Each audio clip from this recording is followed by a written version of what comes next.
అయ్యా మీ స్టూడెంట్ లేదు, ఇంకా చనిపోయింది. అయ్యి ఎక్కడుందని అంటే అక్కడ లోపల పాకలో కూర్చొని పడుకుని పెట్టారు డెడ్ బాడీని. ఎదురు బొంగులు కడుతున్నారు, పచ్చటివి గ్రీన్స్, అగ్ని చేత్తో పట్టుకోవడానికి సిద్ధపడుతున్నారు. హైందవుల ప్రకారంగా పాడి కట్టాయి. ఆ రోజు జరిగిన సిచ్యువేషన్ మొత్తం అందరికీ ఆ చుట్టుపక్కల ఏరియాకి అంతటా తెలిసిపోయింది. అది ఇలా మాస్ గారు ప్రార్థన చేస్తే డెడ్ బాడీ చనిపోయిన పిల్లలు వేసిపోయింది. ఆ 188 ఎక్కడికి వచ్చిందని డైరెక్ట్ శ్మశానానికి వచ్చింది. శ్మశానానికి తీసుకొచ్చేసి, ఎందుకంటే డైరెక్ట్గా గొయ్యి తీశారు అందులో పెట్టడానికి అని.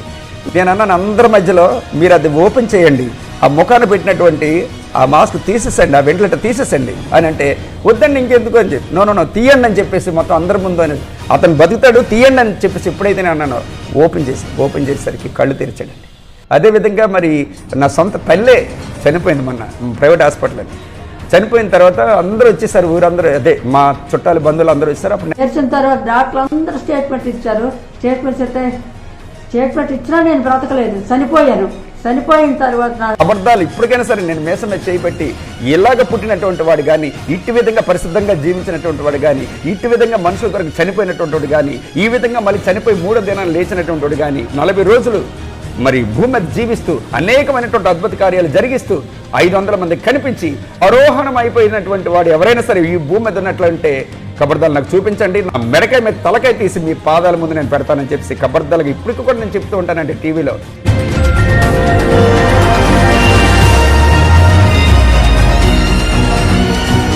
ప్రైజ్లాడండి.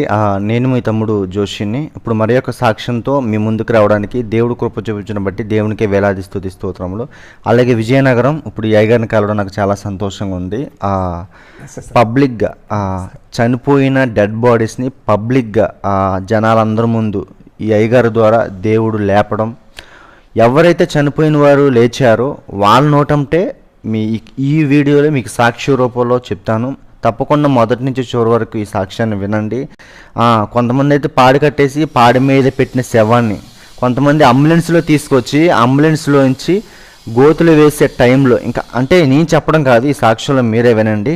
దీనికంటే ముందు ఈ అయ్యగారి యొక్క సాక్ష్యాన్ని క్లుప్తంగా మనం విందాము. ప్రైజ్ లార్డ్ అయ్యగారు, మీ అమూల్యమైన టైం మాకు ఇచ్చినందుకు, అలాగే మీ సాక్ష్యాన్ని క్లుప్తంగా వివరించమని కోరుచున్నాను.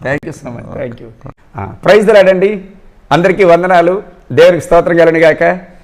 మరి ఈ రోజున జోషి తమ్ముడు అంటే నాకు చాలా చాలా ఇష్టం అండి. చాలా మంచి వీడియోస్ చేస్తుంటాడు. దేవుని మహింపరచాలని, దేవుని కొరకు ఎంత దూరమైనా సరే వెళ్ళాలని, ప్రాకులాడాలని, అనేక మంది సాక్ష్యాలు వినిపించాలని, అనేక మందిని బలపరచాలని, ప్రభువులో నడిపించాలనే ఉద్దేశంతో ఆ విధమైనటువంటి వ్యయ ప్రయాసాలకి ఓర్చి తను కష్టపడుతున్నటువంటి విధానాన్ని బట్టి నేను దేవుని స్తుతిస్తున్నానండి. అంతేకాదు, తమ్ముడు చిన్న వయసులోనే దేవుడు ఎన్నుకున్నాడు. ఎందుకంటే ఆత్మచేత పట్టబడితేనే కానీ, అభిషేకం ఉంటేనే కానీ ఇలాగా మరి దేవుని యొక్క పరిచర్య చేయడం చాలా కష్టమండి. అది నాకు తెలుసు. అది దేవుని స్తోత్రం కలను గాక. ఎందుకంటే దేవుని యొక్క మహిమార్థమై ఎవరైతే నడుస్తారో వారు దేవుని యొక్క సన్నిధిలో ఉంటేనే కానీ, దేవుని యొక్క సన్నిధి వారితో ఉంటేనే కానీ ఈ కార్యాలు చేయలేరండి. దేవునికి స్తోత్రం కలను గాక. తమ్ముడు ఈరోజు నన్ను ప్రేమించి నా యొక్క సాక్ష్యాన్ని వినిపించడానికని, మా గృహాన్ని దర్శించిన విధానాన్ని బట్టి నేను దేవుడికి స్తుతులు స్తోత్రాలు చెల్లించుకుంటూ తమ్ముడికి నా ప్రత్యేకమైనటువంటి వందనాలు చెల్లిస్తున్నాను. తమ్ముడు ఇంకా ఇలాంటి వీడియోస్ ఎన్నెన్నో చేయాలి, ఎంతగానో దీవించబడాలి, ఎంతో స్థాయికి వెళ్ళాలి, కొన్ని లక్షల కోట్లాది మంది జనాంగాల్ని దేవుని యొక్క నామలో నువ్వు బలపరచాలని కోరుకుంటూ మరి నా సాక్ష్యాన్ని వినిపిస్తున్నానండి. నా పేరు త్రివిలాసరావు అండి. నన్ను మీరు చూసే ఉంటారు. త్రివిలాసరావు అంటే ఎస్ శివశంకర్ రావు, అది హిందూస్ నేము. అయితే దేవుళ్ళలోకి వచ్చిన తర్వాత శాంసన్ రావు, ఎస్ శాంసన్ రావు. దేవునికి స్తోత్రం. మాది విజయనగరం అండి, లోకలే, ఇంకెక్కడ కాదు. నాకు 2 పిల్లలు, భార్య. మరి పిల్లలు సెటిల్ అయిపోయినారు. అలాగే భార్య కూడా, తను కూడా మరి మెడికల్ డిపార్ట్మెంట్లో పనిచేస్తూ ఉంది. అయితే నేను నా సాక్ష్యం ఏంటంటే, మొట్టమొదటిసారిగా మహా విగ్రహారాధులకు మేమందరం కూడాను చాలా నిష్ట కలిగినటువంటి ఫ్యామిలీ. మరి ఈ దేవుడు అంటే ఎవరో తెలిసేది కాదు, యేసుప్రభు అంటే ఎవరో తెలియని పరిస్థితి. ఆ పరిస్థితిలో నుండి ప్రభు మరి ఎలా పట్టుకున్నాడు అంటే ఆ విషయాన్ని ఇప్పుడు నేను మీ ముందు ఉంచుతున్నాను. ఒకసారి మరి నా ఫ్రెండ్ వాసు అనేది చెప్పేసి ఉన్నాడు. వాసు నేను మంచి ఫ్రెండ్స్ అనమాట, థిక్కెస్ట్ ఫ్రెండ్స్. ఇద్దరం కూడా చాలా భక్తిగా ముందుకు సాగుతుండేవాళ్ళమి. ఎప్పుడు కూడా చేతిలో చెవిలో పువ్వు నుదుటిని బొట్టు ఉంటే ఉండేది. అంత భక్తి అనమాట. డిగ్రీలో మేమందరం కూడా అలాగే చేస్తుండారు, మా ఇద్దరం కూడాను ప్రత్యేకింపబడి. అయితే ఒకసారి ఏంటంటే వాడు మరి బస్సుకి యాత్ర కోసం వెళ్ళాడు, షిరిడి యాత్ర. అయితే యాత్రకి అదే షిరిడికి వెళ్తూ ఉండగాను బస్సులో ప్రయాణిస్తున్నాడు. ఆ బస్సు ఏమైందని అంటే మధ్యలోకి వెళ్ళాక అది బ్రిడ్జ్ పైన ఉండి తిరగబడిపోయింది. మధ్యరాత్రిలో తిరగబడిపోయింది. చనిపోయారు, చాలామంది చనిపోయారు. అందులో నా ఫ్రెండ్ వాసు కూడా చనిపోవడం జరిగింది. నేను చాలా ఏడ్చానండి. 1 month అనమాట. 1 నెల రోజుల పాటు నేను పిచ్చోడిని అయిపోయి తిరిగాను. ఎందుకంటే అంత థిక్కెస్ట్ ఫ్రెండ్ అనమాట నాకు. ఎవరైనా ప్రభు గురించి చెప్పినా మాకు వ్యతిరేకంగా ఉండేది.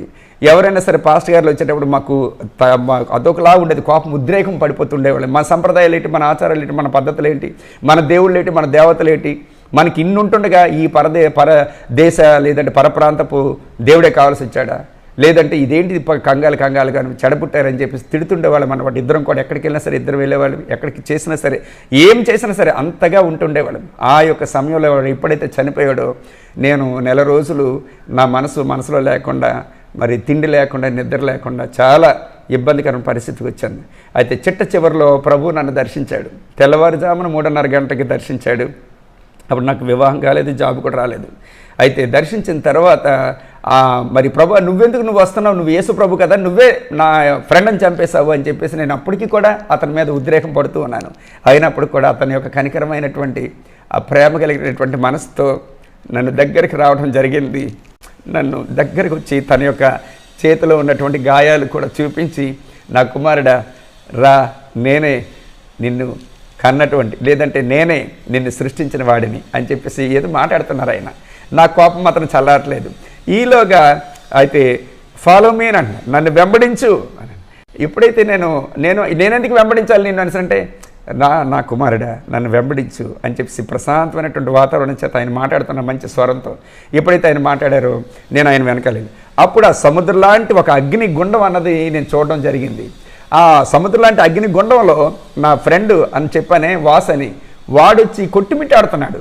ఇప్పుడు ఎలకలు ఎలాగైతే ఈ కింద మీద కొట్టుమిట్టాడతాయో ఆ ఉడతలని లేకపోతే చిన్నవన్నమాట అవి, అట్టి విధంగానే స్వరం మాత్రం వినిపిస్తుంది, ఒరే శివ ఒరే శివ ఒరే శివ అంటాం వినిపిస్తుంది. కానీ ఎవడో వాసు పిలుస్తున్నట్టున్నాడు, ఇక్కడ నా వాసు ఎందుకు ఉంటాడని చెప్పేసి అనుకుంటున్నాను నేను.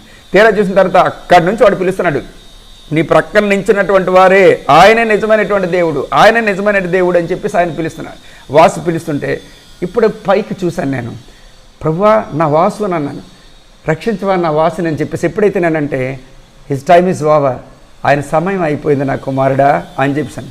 ఆయన సమయం అయిపోవడం ఏంటి ప్రభువా అని అంటే ఇంకా అవదు అని చెప్పేసి అప్పుడు నేను నెత్తునోరు కొట్టుకొని, మనం ఎంతో చేసాం, ఎక్కడెక్కడికో తిరిగాం, అంతా వృధా, ఆయన నిజమైన దేవుడు, నీ ప్రక్కన ఉన్నటువంటి ఆయన అని చెప్పేసి అంతే. ఆ స్వరం వినిపించిన తర్వాత మరి నేను ఆ కేకలకి, ఆ గగ్గోలు పెట్టినటువంటి ఆ ఏడుపులకి నేను తట్టుకోలేక, ప్రభు మరి ఇక్కడి నుంచి నన్ను తీసుకెళ్ళిపోవాల్సి అంటే అప్పుడు ప్రశాంతమైనటువంటి వాతావరణం ఉన్నటువంటి స్థలాన్ని తీసుకొని వెళ్ళాడు. అక్కడ కరెంటు లేదు, సూర్యుడు లేదు, చంద్రుడు లేదు, ఎవరు లేరు. కానీ వెలుగు మాత్రం ప్రత్యేకమైనటువంటి ఒక వెలుగు, 2 కన్నులతో చూడలేనటువంటి ప్రశాంతమైనటువంటి ఒక వెలుగు నిండిపోయింది ఆ యొక్క ప్రాంతం అంతా కూడా. మంచి పువ్వులు, బంగారపు వీధులు, బంగారపు మేడలు చూస్తుంటేనే అసలు ఆహ్లాదకరమైనటువంటి వాతావరణం అనమాట. ఎప్పుడు నేను చూడలేదు అలాంటి స్థలాన్ని తీసి, ప్రభు ఇదేంటి అయ్యానంటే ఇది నా మీద ఆనుకున్నటువంటి వారు, నా మాట ప్రకారంగా నడుచుకున్నటువంటి వారు, నా మీద విశ్వసించినటువంటి వారికి ప్రత్యేకమైనటువంటి స్థలం ఇది. నా పేరు పెట్టుకున్నటువంటి వారికి కాదు, నా పేరు పెట్టుకొని నామకార్థంగా పై భక్తి కలిగిన, అది కూడా చెప్పేశాడు ఆయన, పై భక్తి కలిగినటువంటి వారు కాదు, నా మాట వినాలి, నన్ను వెంబడించాలి, నన్ను విశ్వసించాలి, వారికి మాత్రమే ఈ స్థలం అని చెప్పేసి. ప్రభా నేను ఇక్కడ ఉండిపోనా అని చెప్పేసి, వద్దు నీవు నా కొరకు నా సాక్షార్థమై నువ్వు వాడబడాలని చెప్పేసి వెంటనే మరి సెలవు ఇచ్చారు ఆయన. సరే ప్రభు అని చెప్పేసి మరలా నా తాలూకు ఇదేంటంటే, ఇక్కడ తెల్లవారు 3:30కి వచ్చింది కదా, నా గదిలో నేను ఏడుస్తూ ఉన్నాను. నా ఫ్రెండ్స్ అందరూ కూడా చుట్టూ మోగిపోయారు. హాస్టల్ అనమాట, అది కాలేజ్ హాస్టల్. అది ఏమైంది అని చెప్పేసి నేను ఏడుస్తాను. నేను ప్రభుని చూశాను.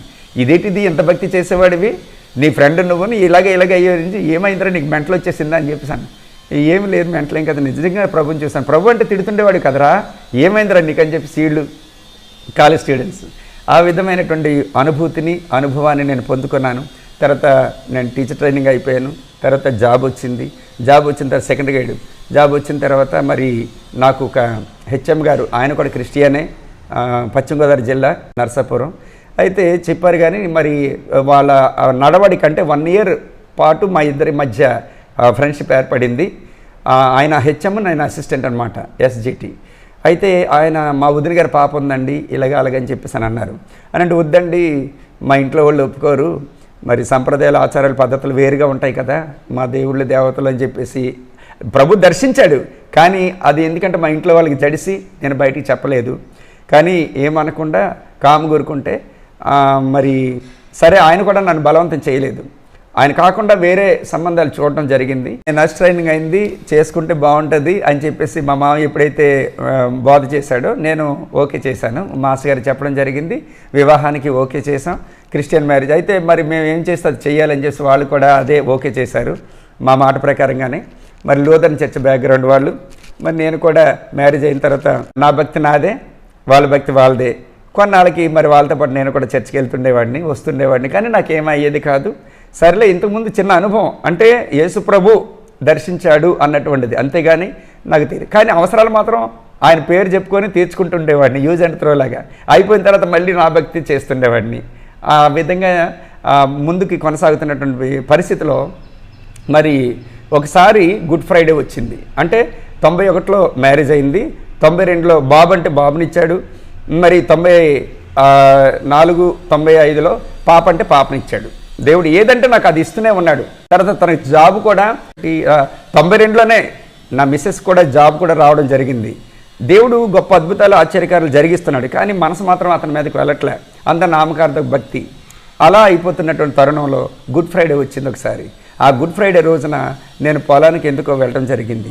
అంటే జాబ్ వచ్చేసింది నాకు, జాబ్ చేస్తూనే వెళ్ళడం జరిగేటప్పుడు ఎందుకో తెలియనటువంటి దుఃఖం, వేదన. నా యేసు ప్రభు ఏం తప్పు చేశాడు, ఏం పొరపాటు చేశాడు? చేతులకి మేకల, కాళ్ళ కట్ట మేకలంట, అలాగే పక్కలో బల్లె పోటంట, అలాగే మరి తలకి ముళ్ళ కిరీటం అంట. ఏంటి నా ప్రభు, యేసు ప్రభు, యేసు ప్రభు, యేసు ప్రభు అన్నటువంటి ఒక స్వరం అనమాట. యేసు ప్రభు నిజమైన దేవుడు, ఆయన నిజమైన దేవుడు అని చెప్పేసి ఆ వాస్ అన్నటువంటి మాటలు మళ్ళీ నాకు రిపీట్ అయినాయి. ఆ రోజు పొలంలో చాలా ఏడుపు వచ్చేసిందండి, విపరీతమైన ఏడుపు వచ్చేసింది, తట్టుకోలేని ఏడుపు వచ్చేసింది. ఆ పొలంలో పెద్ద పెద్ద కేకలు వేసి ఏడ్చుకున్నానండి. ఆ రోజున ప్రభు నా మీదకి అమాంతకి రావటం జరిగింది అనుకుంటున్నాను నేను. ప్రభు యొక్క ఆత్మ సన్నిధి నన్ను పట్టుకోవటం జరిగింది. ఆ రోజు నుంచి ఒక పట్టు వచ్చింది. ఏంటంటే ప్రభు నిజమైన దేవుడు, సత్యవంతుడు ఆయనే, ఇంకా ఆయన తప్ప ఎవ్వరు లేరు ఇంకా అని చెప్పేసి నాకున్నవన్నీ కూడా తీసేసి ఆ ఫోటోలు గిటోలు అన్నీ కూడా పారేసి ఇంకా ప్రభువులో కంప్లీట్గా లీనం అవడం జరిగింది. ప్రభు సువార్త నేను ఎక్కడికి వెళ్ళినప్పటికి కూడాను, ఏ ఆటోలో ప్రయాణించినా, ఏ బస్సులో ప్రయాణించినా, ఏ రిక్షాలో ప్రయాణించినా, ఎక్కడికి వెళ్ళినప్పుడు కూడా ప్రభు యొక్క సువార్త చెప్పకుండా ఉండలేకపోతుండేవాడిని. అయితే మరి ఆ రోజున ఎవరైనా బండి ఎక్కాల్సి అంటే ఖచ్చితంగా సువార్త చెప్పాల్సిందే. ఆయన తప్ప ఎవరు లేరు, ఆయన ఒక్కడే నిజమైన దేవుడు, ఆయన లేకుండా నువ్వు చచ్చావంటే నువ్వు నరకానికి పోతావు, స్వర్గం నీకు దక్కదు అని చెప్పేసి గంటపదంగా శబ్దం చేసి మరి చెప్తుండేవాడిని. అలాంటి పట్టు అనమాట. ఆ విధంగా నేను జాబ్ చేసుకుంటే అప్పుడు పోస్పట్ర మండలం నుంచి నేను గంట్యాడ మండలంకి వచ్చేసాను. గంట్యాడ మండలంలో చిన్న వసంత గ్రామం, విజయనగరం జిల్లా గంట్యాడ మండలం చిన్న వసంత గ్రామంలో నేను ఎస్జిటిగానే ట్రాన్స్ఫర్ అయ్యాను. ఆ మూమెంట్లో మరి దేవుడు ఒక 2వ క్లాస్ చదువుతున్నటువంటి అమ్మాయి నెల రోజులు హాస్పిటల్లో ట్రీట్మెంట్ పొందుతూ ఆమె చనిపోయింది, ప్రైవేట్ హాస్పిటల్. చనిపోయిన తర్వాత ఊర్లోకి తీసుకొచ్చారు తెల్లవారుజామున. తీసుకొచ్చిన తర్వాత మరి అందరూ ఏడుస్తున్నారు. అయితే నాకు ఆ స్కూల్లో ఉన్నటువంటి కుర్రాడు, మా చిన్నాన్నగారి పాపే కదండి, మళ్ళీ రాదు కదా, ఒకసారి వెళ్ళి వచ్చేద్దాం సార్ అని అంటే, వద్దురా బాబు మన చూస్తూ మరి కొంచెం ఏడుస్తారా అని చెప్పేసి శవాన్ని చూడడానికి వెళ్ళారు. శవాన్ని చూడడానికి వెళ్ళానండి. శవానికి అంటే నేను చూడడానికి ఇష్టం లేదు నాకు వెళ్ళటం. కానీ వాళ్ళ చిన్నాన్నగారు అబ్బాయి ఉన్నాడు కదా, ఆ అబ్బాయి మాత్రం తీసుకుని వెళ్ళాడు.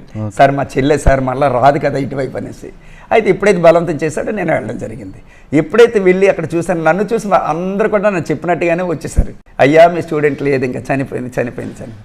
ఎక్కడుంది అనేసి అంటే అక్కడ లోపల పాకలో కూర్చొని పడుకుని పెట్టారు డెడ్ బాడీని. అయితే ఆ రోజున నేను కూడా కొంచెం ఏడుపు వచ్చినట్లయింది. ఎందుకో లోపల నువ్వేదని అడుగు నేను చేస్తానని చెప్పేసి ఒక ప్రేరేపణ. ఎప్పుడైతే ఆ ప్రేరేపణ వచ్చిందో నేను లోపలికి వెళ్ళాను. కొబ్బరి నూనె అడిగాను, వాళ్ళ అమ్మని ఇచ్చింది.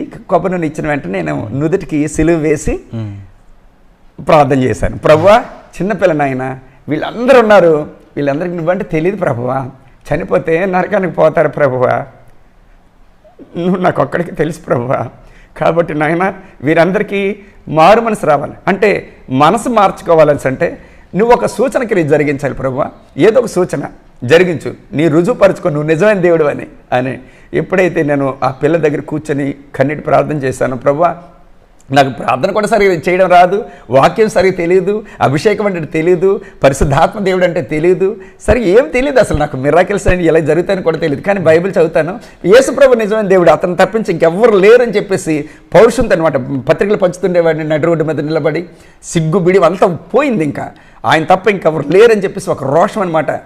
ఎలాంటి వాళ్ళైనా సరే వాళ్ళు ఎటువంటి వారైనా ఎంత అధికారైనా సరే, ఒక ఊర్లో ప్రెసిడెంట్ అయితేనేమి, లేకపోతే వచ్చినటువంటి ఇన్స్పెక్షన్కి వచ్చిన ఎంఈఓ అయితేనేమి, లేకపోతే కో టీచర్స్ ఎవరైనా సరే మరి నేను సువార్త చెప్పి తీరాల్సిందే, ఎందుకంటే అంత వేదన వచ్చేసింది ఒక్కసారిగాను. ఎప్పుడైతే ఆ పిల్ల దగ్గర మడకలక్ష్మి అమ్మాయి పేరు చిన్న వసంత గ్రామం, వాళ్ళ నాన్నగారి పేరు సముద్రం, వాళ్ళ అమ్మ పేరు మారమ్మ, వాళ్ళు రజకలు అనమాట వాళ్ళు. అయితే సాక్షి ఎప్పుడైతే నేను కూర్చొని ప్రార్థన చేశానో వెంటనే కళ్ళు తెరిచింది, కాళ్ళు కదిపింది, తలకాయ అటు నుంచి తిప్పింది. ఎప్పుడైతే తిప్పిందో ఒక్కసారికి నాకు భయం వచ్చేసింది. అంటే తిప్పింది ఇదంతా నాకు తెలియట్లేదు, కానీ నేను ప్రార్థనలో ఉన్నాను. ఈలోగా అది కమ్మలిల్లు అనమాట, అందరూ దూరుతున్నారు. దూరేసి అందరూ కూడా మూకమ్మడిగా వచ్చేసరికి నేను డిస్టర్బ్ అయ్యాను. ఎప్పుడైతే డిస్టర్బ్ అయ్యాను, ఇదేంటిది ఇందాక ఎవరు లేరు కదా నేను వచ్చేటప్పుడు, ఇప్పుడు ఏంటంటే కళ్ళు తెరిసరికి ఈ పిల్ల కళ్ళు తెరిచి వస్తుంది. ఏం పేరమ్మా నీ పేరెంట్స్ అంటే, ఇలా కళ్ళు తెరిచి ఎప్పుడైతే చూసిందో నాకు భయం వచ్చేసింది. ఎప్పుడైతే భయం వచ్చిందో ఒక స్టెప్ వెనక్కి వేస్తాను. ఒకవేళ డెవిలేమో ఏంటి ఇంత భయంకరంగా, నేను బైబిల్లో చదవడం విన్నాను, ప్రార్థన చేస్తే ప్రభు ప్రార్థన చేస్తే శవాలు లేవడం, కానీ ఇలాగ లేవడం అన్నది ఇది ప్రత్యేకంగా, ఇది స్టార్టింగ్. ఇది ఒక్కసారి నా భయం వచ్చేసి అప్పుడు ఈ కార్యం చుట్టుపక్కల అందరూ చూశారు. ఈ కార్యం అందరూ చూసారండి. మీకు అడ్రస్ నేను ఇస్తాను, విజయనగరం జిల్లా గంట్యాడ మండలం చిన్న వసంత గ్రామం, 2 వసంతలు ఉన్నాయి, చిన్న వసంత గ్రామం. నాతో పనిచేసిన మాస్టర్ గారు కృష్ణ మాస్టర్ అని ఆయన కూడా ఉన్నారు. ఆ సిచ్యువేషన్ కల్లారు చూశారు. పక్కనున్న వ్యక్తి నాతో పనిచేసిన వ్యక్తి అక్కడ ఉన్నారు. అక్కడ మాస్టర్ కూడా వచ్చారు. తర్వాత గ్రామస్తులందరూ. దేవునికి వందనాలు. నా పేరు కృష్ణ, గంట్యాడ మండలం లెక్కడం గ్రామం అది. నేను అక్కడ స్కూల్లో ఎస్ రమేష్ గారు చిన్న వసంత గ్రామంలో ఉపాధ్యాయులుగా పనిచేయడం జరిగింది. అప్పుడు ఆయన హెడ్ మాస్టర్గా, నేను అసిస్టెంట్గా పనిచేయడం జరిగింది. మా పాఠశాలలో మడకలక్ష్మి అని ఒక అమ్మాయి ఉండేది, 2వ తరగతి చదువుతుండేది. అమ్మాయికి అస్వస్థతకు గురయ్యి జిల్లా హాస్పిటల్లో ఒక 4 రోజుల పాటు చికిత్స పొందింది. ఆ తర్వాత చనిపోవడం జరిగింది. ఆమెను తన స్వగ్రామం తీసుకొచ్చి వాళ్ళ చిన్న పూరి గుడిసెలో వేశారు. అంత్యక్రియలకు ఏర్పాట్లు చేసుకుంటున్నారు. ఈ విషయం మాకు తెలిసి నేను ఎస్ రమేష్ గారు వెళ్ళడం జరిగింది. ఎస్ రమేష్ గారు వెంటనే అక్కడ కన్నీటి ప్రార్థన చేయడం జరిగింది. కొన్ని క్షణాల్లో మొదట కాళ్ళు, చేతులు, తర్వాత కళ్ళు కదిపి 1 నిమిషంలో లేచి కూర్చోవడం, సజీవంగా లేచి కూర్చోవడం జరిగింది. ఈ విషయం చాలా ఆశ్చర్యంగా జరిగింది. ఈ విలేజ్ అంతా తెలిసి అందరూ వచ్చి ఆశ్చర్యపోవడం జరిగింది. ఇది దేవుని యొక్క మహిమగా నేను తెలియచేస్తున్నాను. ఆ రోజు జరిగిన సిచ్యువేషన్ మొత్తం అందరికీ ఆ చుట్టుపక్కల ఏరియాకి అంతటికీ తెలిసిపోయింది. అది ఇలా మాస్టర్ గారు ప్రార్థన చేస్తే డెడ్ బాడీ చనిపోయిన పిల్లలు వేసిపోయింది. నేను 4 రోజులు ట్రీట్మెంట్ తీసుకున్న పిల్ల ఓకే అయిపోయింది. ఎప్పుడైతే అమ్మ నీ పేరేం పేరంటే మడకలక్ష్మి అని, నా పేరేం పేరెంట్స్ అంటే ఎస్ అని అంటుంది. సరే అప్పుడు దగ్గరికి వెళ్ళిన తర్వాత నీళ్ళు తాగుతావు మనసు అంటే తాగుతానండి. అప్పుడు గ్లాస్తో నీళ్ళు తాగించి అన్నం తింటావమ్మా ఆకలేస్తుందని అంటే తింటాను సార్ అని.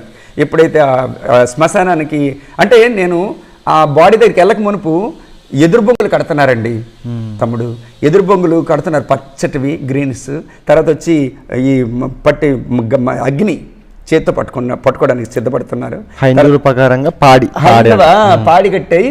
తర్వాత వచ్చి నిప్పులు రాసేసి ఒక పిడతలో వేశారు. అదేవిధంగా మరి ఇక్కడ ఏంటిది ఈ మూరీలు కలిపి ఒక దగ్గర ఉంచారనమాట. అందరూ సిద్ధంగా ఉన్నారు, చుట్టాలు బంధువులు అందరూ వచ్చేసారండి. సమాజ్ చేయడానికి అందరూ వచ్చేసారు. ఇంకా తీసుకెళ్ళిపోవటమే. ఆ 1/2 అవర్లో నన్ను కోరిని తీసుకుని ఈ అబ్బాయి తీసుకుని వెళ్ళడం జరిగింది. ఆ రోజు అలా జరిగితే వెంటనే ఆమెకు నేనే అన్నం తినిపించి బయటకు వచ్చి అప్పుడు సువార్త చేసి నేను మళ్ళీ స్కూల్కి వెళ్ళిపోవడం జరిగింది. ఆ రోజు నుంచి ఆ ఊరు వాతావరణం మారిపోయిందండి. దేవుడికి స్తోత్రం కలిగిన కాక. అదేవిధంగా రెండోది ఏంటంటే ఇక్కడ పాస్టమ్మ గారు ఒక 2-3 సంవత్సరాలు పోయిన తర్వాత విజయనగరం జిల్లా పూసపట్ర మండలం కొవ్వాడి గ్రామం వాళ్ళు వైజాగ్ నుంచి వచ్చి పరిచయం చేస్తున్నారు. జోసఫ్ గారు వాళ్ళ భర్త పేరు, పాస్టర్ గారు, వాళ్ళ మిస్సెస్ పేరు వచ్చి ఎస్తేరమ్మ. ఆమె అయితే మధ్య మరి నాకు ఇన్విటేషన్ ఇచ్చారు. ఎలాంటి ఇన్విటేషన్స్ అంటే క్రిస్మస్ మెసేజ్ మీరు ఇవ్వాలి అని చెప్పేసి. ఆ రోజు నేను సాయంత్రం వెళ్ళేసరికి మధ్యాహ్నం 1 గంట 2 గంటలకు ఈ ప్రాంతంలో చనిపోయిందంట ఆవిడ. ఉట్నే అంటే హార్ట్ స్ట్రోక్ మరి ఏంటిది నాకు తెలియదు, కానీ కారణం చనిపోయింది. మొత్తం ఊరందరూ కూడా చర్చి దగ్గర ఉన్నారండి.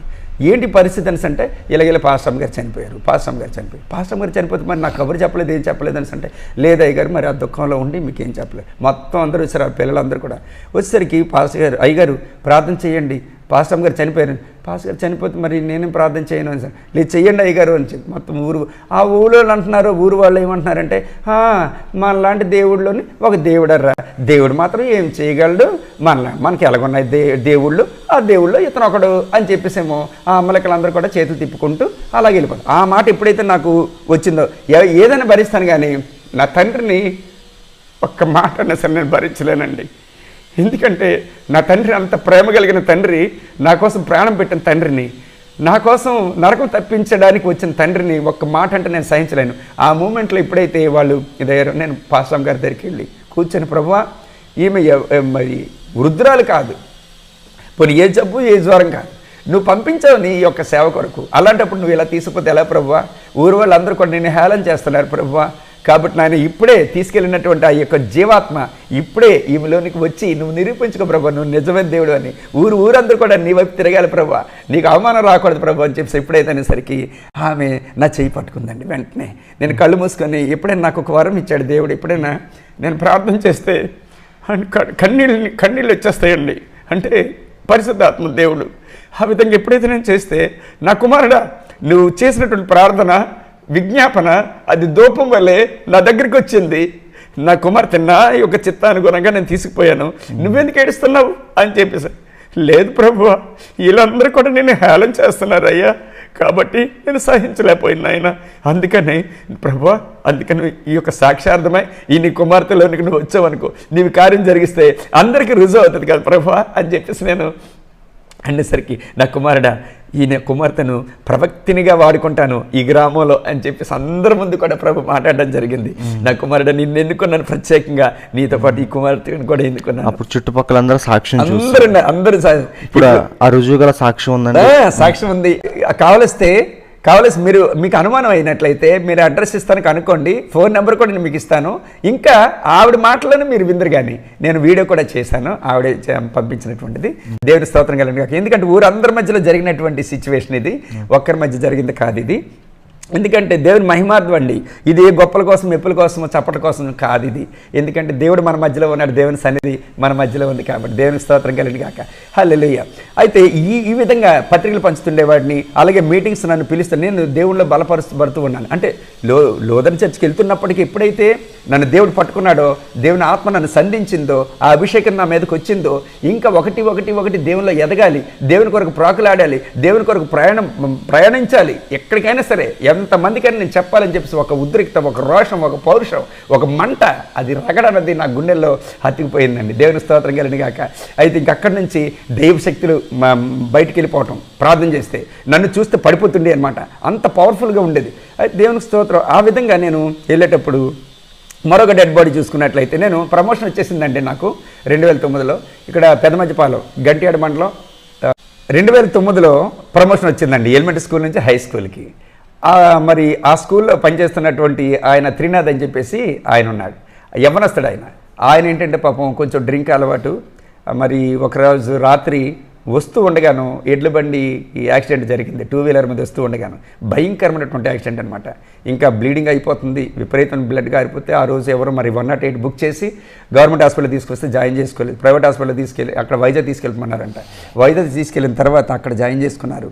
అయితే నేను మరుసటి రోజు వెళ్ళేసరికి కండిషన్ చాలా సీరియస్గా ఉంది అబ్బాయిది. అయ్యో యవ్వనస్తుడు, ఎలాగైతే ఎలా ప్రభువా, ఈ యవ్వనస్తుడు నీ కొరకు వాడబడాలి ప్రభువా, నీకు సాక్షాత్వం నువ్వు నిలబెట్టుకోవాలి ప్రభువా అని చెప్పేసి కన్నీటి ప్రార్థన చేసి, అప్పటికి ఆ తల్లిగారు నమ్ముకున్నారు, వీళ్ళ పెద్దని నమ్ముకున్నాడు, త్రినాథాల పెద్దని నమ్ముకున్నాడు, వదిన నమ్ముకున్నాడు. కానీ ఈ అబ్బాయి కానీ ఈ అబ్బాయి భార్యని ఎవరు నమ్ముకోలే. అప్పుడు వైజాగ్లో అంత ప్రార్థన చేసి వచ్చేసాను. అమ్మ మీ అబ్బాయికి ఏ ప్రమాదం లేదు, అసలు మృత్యు అంటూ ఏముండదు, భయపడొద్దు అని చెప్పేసి ఆ రోజు చెప్పేసి వచ్చేయడం జరిగింది. అయితే నెల రోజులు ట్రీట్మెంట్ తీసుకున్నాక సడన్గా ఏమైందని అంటే ఈ అబ్బాయి చనిపోయాడని చెప్పేసి 108లో డైరెక్ట్గా పంపించారండి ఊర్లోకి, పెదమజ్జిపాలెం గంటేడు మండలం. ఆ రోజు అక్కడ హై స్కూల్ మా టీచర్స్ అందరూ కూడా దండలు కూడా పూలదండలు కూడా తీసుకుని వెళ్ళాం. ఆ 198 ఎక్కడికి వచ్చిందని డైరెక్ట్ శ్మశానానికి వచ్చింది. శ్మశానానికి తీసుకొచ్చేసి ఎందుకంటే డైరెక్ట్గా గొయ్యి తీశారు అందులో పెట్టడానికని. ఇంత నాకు వెళ్తున్నాను కానీ నా గుండెలో మాత్రం మంట ఉంది. ఏంటి ఇంత ప్రార్థన చేసిన తర్వాత ప్రభు విన్నాడు కదా, ప్రభు అలాగా చంపాడు, ఆయన్ని సాక్షాత్మే వాడుకుంటాడు అని చెప్పేసి ఆ యొక్క దృఢమైనటువంటి నిశ్చయిత నాకు ఉంది, విశ్వాసం.